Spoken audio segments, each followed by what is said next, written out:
하나님 말씀 보시겠습니다. 하나님 말씀은 출애굽기 14장 9절부터 14절까지 말씀입니다.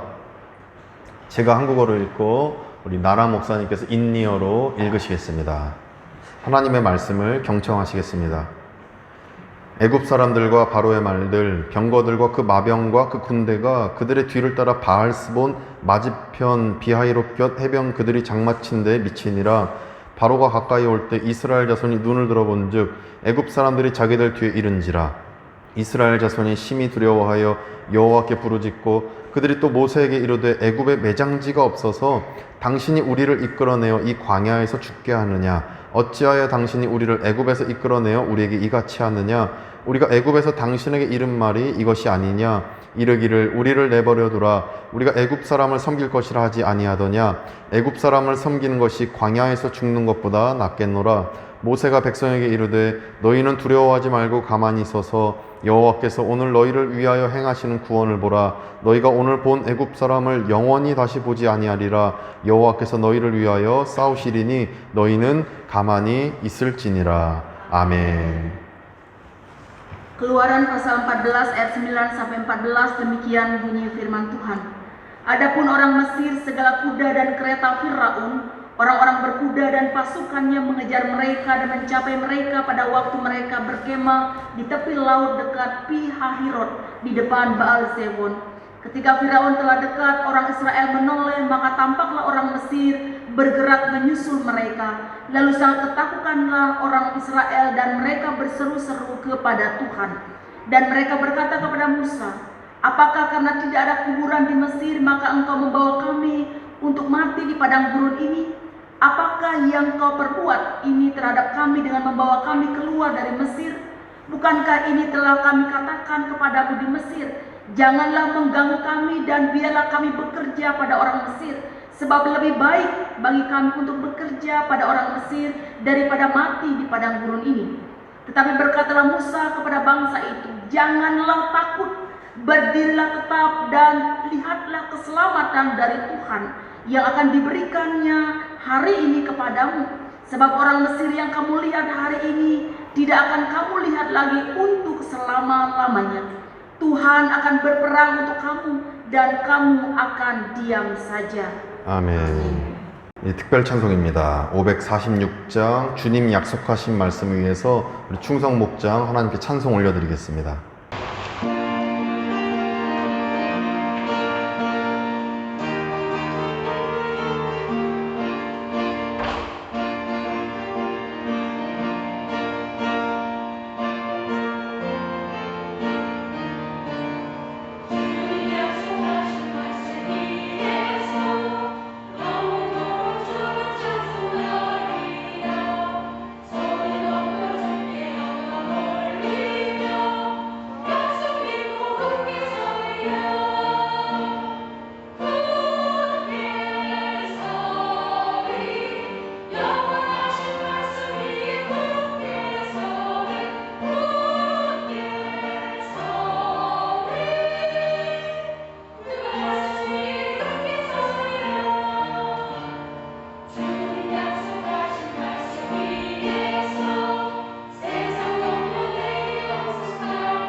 하나님은 애굽에 있던 이스라엘 백성을 당신의 자녀로 부르셨습니다.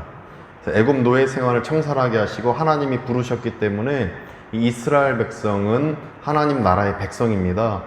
그렇기 때문에 하나님 나라 백성은 참 좋은 일이 많아야 됩니다. 또 하나님의 자녀답게 감사한 일이 참 넘쳐야 합니다. 근데 문제 상황이 오히려 하나님 나라의 백성이 됐는데 더 큰 힘듦과 고난과 문제가 덮쳐오는 것입니다. 10절 말씀해 보시면 10절에 바로가 가까이 올 때에 이렇게 말씀하십니다. 이제 애굽에서 그렇게 가진 고생하고 10가지 재앙으로 출애굽을 이제 할 수 있었다면, 하나님의 은혜로 어린 양의 피로 출애굽할 수 있었다면 이제는 좋은 일, 감사한 일, 평안한 일만 생겨야 되는데 10절에 보니까 바로가 가까이 오는 것입니다.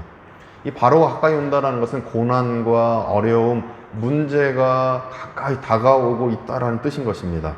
안 좋은 일이 오고 있는 것입니다.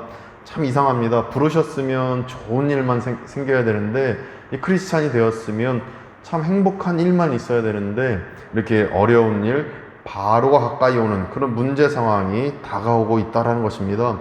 우리 삶도 참 그렇습니다. 교회 다니고 예배 잘 드리고 여러 가지로 뜻깊은 그 기도도 하고 했지만 또 삶에 갑자기 나무가 넘어져서 오는 그 피해, 또 여러 가지 갑자기 관계에서의 그 문제들, 갑자기 우울한 마음들, 갑작스럽게 뭐 여러 가지 문제 상황들이 우리 삶에 분명히 있는 것을 우리가 체험하게 됩니다.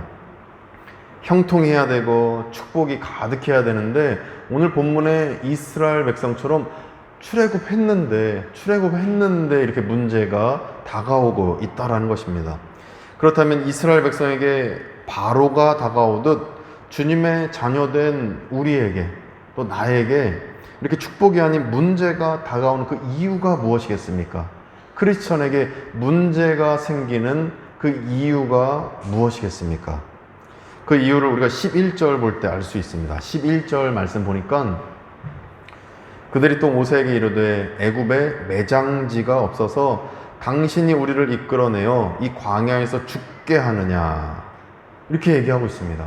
당신이 누굽니까? 모세에게 항의하는 거죠. 근데 모세에게 항의한 것은 곧 하나님께 원망하고 항의하는 것과 똑같습니다. 왜 우리 출애굽시켰습니까? 왜 나 예배자 만들었습니까? 왜 나를 구원시켰습니까? 왜 내게 예수님을 전하셨습니까? 왜 나에게 믿음을 주셨습니까? 이 항의와 똑같은 것입니다.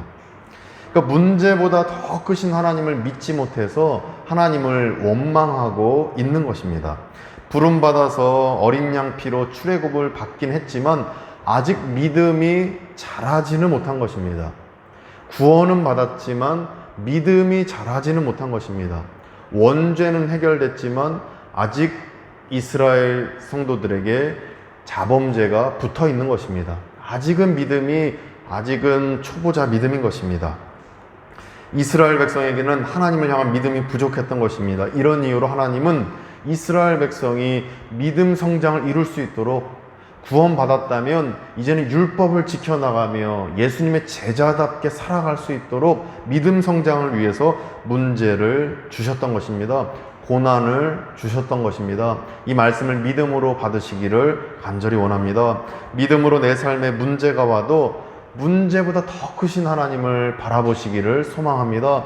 그럴 때 나를 예배자 삼아주신 하나님, 나에게 믿음을 주신 하나님, 내가 왜 이 사람에게 이렇게 욕을 들어야 됩니까? 내가 왜 이 사람에게 이렇게, 이 사람 때문에 스트레스 받아야 됩니까? 이러한 일들도 나의 믿음 성장을 위한 하나님의 어떤 훈련일 수 있다, 이렇게 우리가 믿음으로 바라보시기를 원합니다.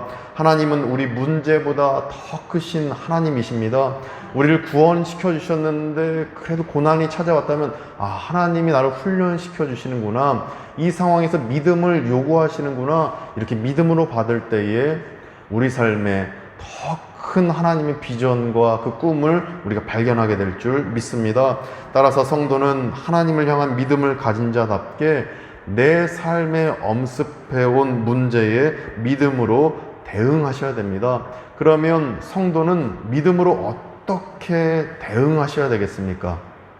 이렇게 갑자기 고난이 오면, 바로가 다가오고 있다라면, 문제가 뻔히 다가오고 있다라는 이 상황 속에서 우리는 어떻게 믿음으로 반응하고 대응해야 하겠습니까? 이를 본문 통해 두 가지로 살펴볼 때, 내게 엄습해온 문제 해결의 그 기도 제목 꼭 발견하셔서 기도할 때, 모든 믿음으로 기도할 때 내 삶에 다가온 문제들을 다 해결하시는 우리 모두 되시기를 간절히 축복합니다. 첫째로 본문 보니까 이 문제 해결을 위해서 일하시는 하나님을 믿어야 합니다. 일하시는 하나님, 나를 위해 일하시는 하나님, 우리 가정을 위해 일하시는 하나님, 내 자녀를 위해 일하시는 하나님, 우리 가나다라 유치원을 위해서 일하시는 하나님, 이것을 우리는 바라볼 수 있어야 한다는 것입니다. 모세가 이스라엘 백성에게 13절처럼 권면하고 있습니다. 13절 말씀 보니까 모세가 백성에게 이르되, 이제 하나님 말씀을 선언하는 겁니다. 모세가 너희는 두려워하지 말고 가만히 서서 여호와께서 오늘 너희를 위하여 행하시는 구원을 보라. 너희가 오늘 본 애굽 사람을 영원히 다시 보지 아니하리라. 영원히 이 문제가 사라질 것이다 라는 것입니다. 여기서 중요한 것이 가만히 서서 기다려 서 있어라. 너가 어떤 액션을 취하지 말고 너의 의지를 내려놓고 너의 경험, 지식을 내려놓고 감정적으로 막 분한 마음, 감정적으로 생기는 열등감, 그 자격지심 다 내려놓고 하나님, 가만히 서서 하나님만 바라봐라. 바로 이 메시지인 것입니다. 우선 멈춰서서 먼저 나서지 말고 일하시는 하나님을 바라봐라. 바로 이 메시지인 것입니다. 그렇게 문제를 해결하시는 하나님을 믿고 있으면 어떻게 됩니까? 13절에 오늘 너희를 위하여 행하시는 구원을 볼 것이다. 그 구원을 볼 것이다. 이 말씀하시는 겁니다. 이것은 어린 양 피를 발라 원죄가 사함받는 구원, 이 구원도 있고 우리 삶에서 매일매일 체험하는, 삶에서 체험하는 어려운 문제가 해결되어지는 그 구원도 있는 것입니다. 바로 그 구원을 의미하는 것입니다. 이 말씀을 우리가 믿음으로 받으시기를 소망합니다. 믿음을 가진 성도는 문제 해결해 주시는 하나님을 바라볼 수 있어야 됩니다. 일단 내 가정에 문제 생겼습니까? 가만히 서서 일하시는 하나님을 우선 바라보시길 원합니다. 이를 위해서는 기도를 해야 되는 것입니다. 이를 위해서는 믿어야 하는 것입니다. 하나님을 향해 믿음으로 나아가서 현재 내 삶의 문제를 내가 해결하지 마시고 내 경험치로 재단하지 마시고 문제보다 더 크신 하나님의 뜻 안에서 바라보시기를 소망합니다. 이렇게 할 때 내 힘으로는 도저히 감당할 수 없는 그 문제를 반드시 하나님이 해결시켜 주실 것입니다. 내 힘으로 안 되는 문제, 일단 가만히 서서 하나님을 바라보시기 원합니다. 13절에 기록된 오늘 너희를 위하여 행하신 그 구원이 우리 삶에 분명히 펼쳐지게 될 줄 믿습니다. 문제 풀어가시는 하나님을 믿지 못했던 이스라엘 백성은 12절처럼 반응합니다. 일단 믿지 못합니다. 12절에 보니까 우리가 애굽에서 당신에게 이른 말이 이것이 아니냐 이르기를 우리를 내버려 두라. 우리가 언제 출애굽하고 싶다고 했습니까? 우리 그냥 일 고생하고 힘든 거 하더라도 먹을 거 좀 있고 애굽에서 그래도 그냥 근근히 버티며 사는 게 더 행복했습니다. 우리 언제 출애굽 시켜달라고 했습니까? 이 불평하는 것입니다. 우리를 내버려 두라. 그러면서 우리가 애굽 사람을 섬길 것이라 하지 아니하더냐. 애굽 사람들 섬기면 그래도 우리가 이렇게 굶지는 않을 것이고 이렇게 큰 문제가 다가오진 않을 것인데 우리를 왜 구원시키셨습니까? 바로 이 원망을 이스라엘 백성이 하고 있는 것입니다. 그러면서 12절에 애굽 사람을 섬기는 것이 광야에서 죽는 것보다 낫겠노라. 차라리 죽는 게 낫겠습니다. 이렇게 얘기하는 겁니다. 부르심 자체, 그 구원 자체를 원망하는 것입니다. 이 단계에 오면 그냥 아무런 그 믿음이 효과를 발하지 못하고 성도의 삶이 아예 끝나버리는 것입니다. 그러면서 문제보다 더 크신 하나님을 이렇게 우리가 믿지 못한다면 이 구원을 부정하는 상태에 이르게 되는 것입니다. 믿음으로 반응하지 못할 때, 일하시는 하나님을 바라보지 못할 때, 또 고난이 왔을 때 그래도 하나님의 뜻이 있을 것이다. 영적으로 해석하고 어떤 아픔이 올 때 하나님의 계획이 있다. 하나님은 결국 나를 가장 좋은 길로 인도하시는 하나님이시다. 여호와는 나의 목자시 내게 부족함이 없으리로다. 나의 목자시라면 나를 가장 좋은 길을 인도하시는 분이시라면 나는 부족한 것이 없다라는 것은 결국에 믿음 안에서 나오는 것입니다. 일하시는 하나님을 믿을 때 그 고백이 나오는 것입니다. 이처럼 우리는 문제 해결을 위해서 일하시는 하나님을 신뢰하시길 원합니다. 문제 해결해 주시는 하나님, 일하시는 하나님을 바라보시길 원합니다. 지금 우리 가정의 자녀에게 내 인생에 내가 추구하는 어떤 일에 문제가 발생했습니까? 그렇다면 하나님이 어떻게 일하시는지 바라보실 때에 그 모든 문제가 하나님 뜻 안에서 결국 형통케 되어져 감을 우리가 바라보고 원망이 아니라 기쁨과 창송을 올려드리는 우리가 될 줄로 믿습니다. 우리가 믿지 못하고 문제에 넘어지면 12절처럼 우리를 내버려둬라, 이 얘기가 나올 것입니다. 또 우리가 애굽을 섬길 것이다, 다시 죄악된 것에 내가 손 댈 겁니다, 하나님 이렇게 하시면 나 그냥 막 살 겁니다, 어떤 이러한 얘기를 하며 막 사는 사람이 될 것입니다. 그러나 믿음으로 일하시는 하나님 바라보시는 가운데 늘 하나님의 은혜 안에서 평강을 유지하시는 우리 모두 되시기를 간절히 소망합니다. 에이든 윌슨 토저라는 분이 쓴 하나님의 길에 우연이 없다, 하나님의 길에 우연이 없다라는 책에서 이런 얘기를 합니다. 제가 잠깐 읽어드리면, 참된 그리스도인은 겨울의 도래를 알리는 가을바람이라는 문제 상황 때문에 두려워하지 않습니다. 왜냐하면 겨울 맞을 준비를 마친 지혜로운 개미처럼 그리스도를 믿는 온전한 믿음으로 아직 오지 않은 문제 상황을 넉넉히 이길 자신감을 갖기 때문입니다. 이렇게 얘기합니다. 결국 믿음으로 바라볼 때 넉넉히 이길 자신감이 생기는 것입니다. 겨울이 도래하더라도 바울이 바로 왕이 다가오더라도, 우리 삶에 고난이 다가오더라도 넉넉히 이길 자신감은 믿음으로 상황을 바라볼 때 나오는 것입니다. 그 믿음의 내용은 일하시는 하나님을 바라보는 것입니다. 내 인생을 위해 일하시는 하나님을 바라보시기를 원합니다. 그럴 때 하나님이 우리 문제 해결해 주심을 바라보고 우리 늘 평강에 거하게 될 것입니다. 이를 믿으면 영적 두려움에 빠지지 않을 것입니다.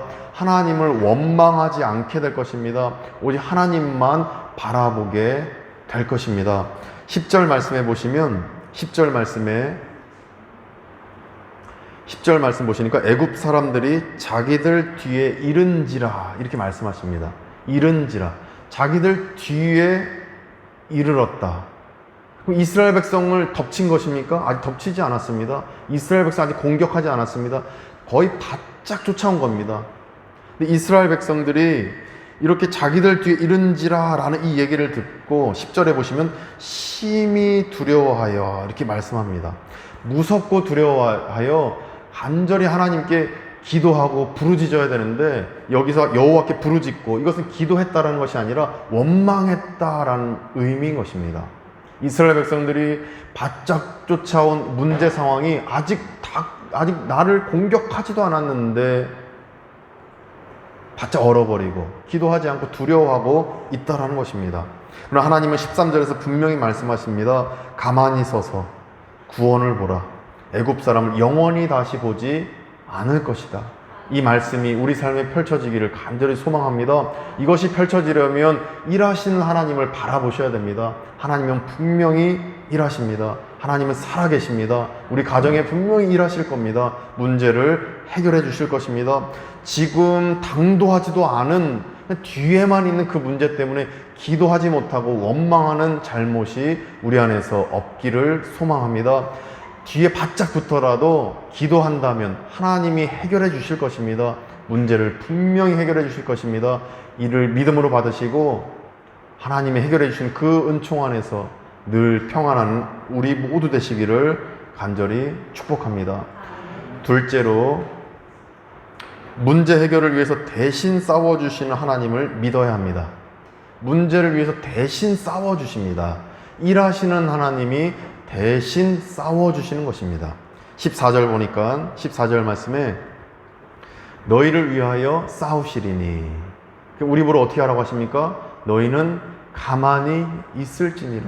그냥 문자적으로 보면 그래 싸워주시지, 하나님이 싸워주시지, 그래 가만히 있으면 되지. 근데 이게 문자적으로도 우리가 눈으로 보고 문자로도 이해해야 되지만 그 문자가 살아 움직여 역사하면서 우리 가슴에 맺어질 때에, 그것이 맺어질 때에 이 문자가 우리 가슴 속에, 우리의 삶의 의지 속에, 또 우리 삶에 발현되는 것입니다. 이것이 하나님의 역사인 줄 믿습니다. 너희는 가만히 있어라, 가만히 있어라.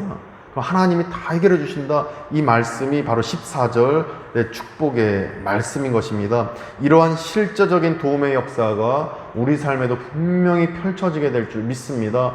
말씀은 살아있는 것입니다. 근데 저는 그랬습니다. 예전에 교회 수련회 가면 이 말씀 붙들고 이제 막 초신자였을 때, 이제 수련회 가서 어디 막 화장실이 쫙 끄트머리에 있어서 막 무서운 마음에 이 성경책 들고 가면 무섭지 않을 거야, 뭐 이런 생각을 한 적이 있었습니다. 근데 이 말씀의 문자적으로 부적이 아니라 이 말씀 자체에 성령 하나님이 덧입혀지면서 이 성령 하나님이 말씀을 사용하셔서 이 말씀이 살아 움직이는 하나님의 그 놀라운 역사의 말씀으로 변환시키신다는 의미인 것입니다. 이러한 축복의 역사가 14절 말씀을 붙들 때 우리 삶에 분명히 펼쳐지게 될 것입니다. 그래서 14절 말씀에 담겨있는 의미는 믿을 때에 우리 삶에서 대신 싸워주신다라는 약속의 말씀인 것입니다. 나를 대신 싸워줘야 될 문제가 있습니까? 내 힘으로 내가 아무리 발버둥 쳐도 안 되는 그 문제가 우리 삶에 분명 있을 것입니다. 그럴 때 대신 싸워주신 하나님을 믿음으로 바라보시기를 소망합니다. 대신 막아주실 것입니다. 대신 싸워주실 것입니다. 그럴 때 문제가 해결되고 우리는 기쁨으로 평안함을 얻고 하루하루 살아갈 수 있을 것입니다. 하나님께서 실제적으로 도와주십니다. 이 약속을 14절에서 싸우시리니 이 말씀에서 나와 있는 것입니다. 그런데 싸워주시는데 우리도 그런 적 있죠. 내가 누군가를 대신해서 좀 대변해서 말한 적 있으십니까? 어떤 변호사처럼 누군가를 대변해서 이 사람은 이런 생각 안 했을 겁니다. 이건 오해입니다. 서로 화해하세요. 대변해 준 적 있으십니까? 아마 그런 걸 드라마로도 체험하셨을 것이고 또 대변해 준 역할을 한 적도 있으실 겁니다. 그런데 누군가를 대변해 준다고 할 때 이 사람이 나한테 좀 잘하거나 아니면 나하고 좀 친하거나 나랑 어떤 아주 좋은 관계일 때 우리는 대변해 줍니다. 아니면 어떤 이 사람이 나한테 어떤 그 지불해야 될 그 사례금을 줄 때 아마 대변할 겁니다. 변호사들은 그렇게 하겠죠. 뭔가 이쁜 구석이 있어야 대변해 주는데 이스라엘 백성은 전혀 하나님께 잘한 게 없습니다. 원망하고 미워하고 하나님께 왜 나를 구원을 시켰습니까? 나를 그냥 애국 백성들 밑에 두게 놔두시죠. 옛날 일은 싹 잊어버리고 하나님 원망하는 겁니다. 자비로우신 하나님 그것도 참으십니다. 참고 참으시고 오히려 내가 너희들 지켜주겠다. 원망하지 말고 가만히 있어라. 내 아들아 내 딸아 가만히 있어라. 내가 지켜주겠다 말씀하시는 것입니다. 왜 이렇게 말씀하시는 겁니까? 왜 이렇게 말씀하십니까? 하나님이 우리를 사랑하시기 때문입니다. 이 사실을 14절에 보시면 너희를 위해서 이게 나옵니다. 너희를 위하여, 너희를 위하여, 너희를 위하여. 13절에도 나옵니다. 너희를 위하여, 너희를 위해서, 너희를 위하여. 내 아들아 내 딸아 너희를 내가 너무 사랑하기 때문에 너희가 나를 원망해도 나는 너희들 버릴 수가 없다. 내가 출애굽시켰으니 내가 책임지겠다. 내가 책임지겠다. 하나님이 말씀하시는 것입니다. 이처럼 하나님은 말썽피는 나지만 나를 대신해서 대신 싸워주십니다. 지금 내 삶에 하나님이 나를 버린 것 같은 상황에 또 하나님이 나에게 은혜를 안 부어주시는 것 같은 그 상황 속에 있다라면 그러나 그 상황 속에서도 하나님이 나를 사랑해 주신다라는 그 믿음을 포기치 않으시기를 원합니다. 하나님은 우리를 사랑해 주십니다. 끝까지 사랑해 주십니다. 끝까지 사랑하셔서 결국 내 자녀를, 우리 가정을, 내 인생을 가장 좋은 길로 인도하십니다. 이 믿음 안에서 소망이 되시고 어려움 속에서도 늘 마음의 기쁨과 평강을 유지하시는 우리 모든 성도님들 되시기를 간절히 축복합니다. 온전한 믿음을 가진 성도는 첫째, 문제 해결을 위해서 일하시는 하나님을 믿으셔야 합니다. 그래서 내 가정, 내 직장, 내 삶의 문제를 해결하기 위해서 하나님은 일하십니다. 또 문제 해결을 위해서 일하시는 하나님은 다가오는 그 문제를 코앞까지 다가와도 딱 막아주시니까 막 두려워하지 마십시오. 둘째로, 문제 해결을 위해서 대신 싸워주시는 하나님을 믿으셔야 합니다. 문제 해결을 위해서 대신 싸워주시는데 내가 잘못해도 이런 거 있습니다. 내 자녀가 아프면 내가 잘못해서 내 자녀를 치시나? 막 이런 마음들이 들 때가 있습니다. 당연히 아닌데 들 때가 있습니다. 내가 잘못해서 일이 어그러지게 만드셨나? 당연히 아닌데 그런 마음 들 때가 있습니다. 그런 마음 다 버리시고 하나님은 나를 사랑하시기 때문에 지금 당장의 고난이 와도 결국에는 부족함이 없으리로다. 끝은 하나님의 기쁨으로 귀결시키십니다. 가장 좋은 곳으로 인도하십니다. 푸른 초장으로 인도하십니다. 우리를 사랑하시기 때문입니다. 이 믿음 안에서 늘 평강 유지하시고 모든 문제를 해결함 받으시기를 간절히 축원드립니다. 기도하시겠습니다. 거룩하신 하나님 아버지, 문제 해결을 위해서 일하시는 하나님을 믿습니다. 우리의 문제를 해결하기 위해서 대신 싸워주시는 하나님을 믿습니다. 이 믿음 안에서 우리가 늘 평강을 유지할 수 있도록 도와주시옵소서. 예수 그리스도의 이름으로 기도드립니다. 아멘. 다 같이 일어나셔서 찬송가 413장 내 평생에 가는 길을 부르시겠습니다.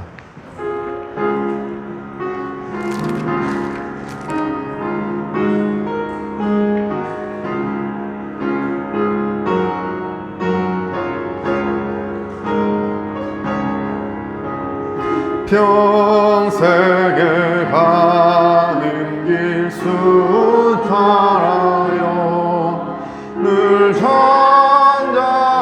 강 같은 집 큰 풍파로 무섭고 어렵든 집 나의 영혼은 늘 편하다. 내 영혼 평안해. 내 영혼 평안해. 저 마귀들 우리를 삼키려고 이 벌리고 달려와도 주 예수는 우리의 대장되니 끝내 싸워서 이기리라. 내 영혼 평안해. 내 영혼 평안해. 내 지은 죄 주홍빛 같더라도 주 예수께 닿으면 그 십자가 피로써 다시 세사 흰 눈보다 더 정하리라. 내 영혼 평안해. 내 영혼 평안해.